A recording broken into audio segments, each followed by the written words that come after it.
Police Thane नवीन Kamthi हद्दीमध्ये operation thunder अंतर्गत आम्हाला गुप्त माहिती काढण्याचं आमचं काम चालू होतं. हद्दीमध्ये कुठं अंमली पदार्थाची विक्री होत आहे किंवा कसे.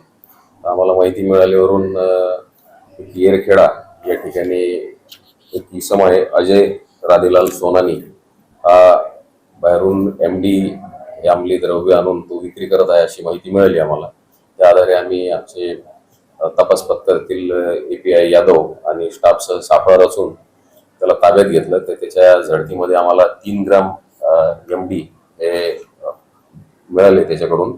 त्याचबरोबर एक मोबाईल आणि त्याच्याकडे एक दुचाकी वाहन असा 90,000चा मुद्देमाल आम्ही त्याच्याकडून ताब्यात घेतला आहे.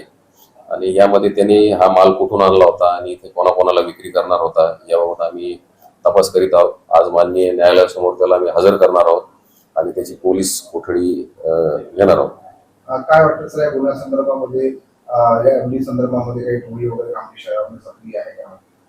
या पूर्वी ऑपरेशन थंडर अंतर्गत आपण बऱ्याच कारवाई केलेल्या आहेत कामठी शहरामध्ये, परंतु आपल्याला जशी माहिती मिळत आहे त्याप्रमाणे आपण ही कारवाई केलेली आहे. कुठेही कामठी शहरामध्ये कोणालाही कोणत्या नागरिकांनाही याबाबत अंमली पदार्थाबाबत काही माहिती मिळत असेल तर त्यांनी पोलिसांना तात्काळ कळवावे अशी मी आवाहन करतो.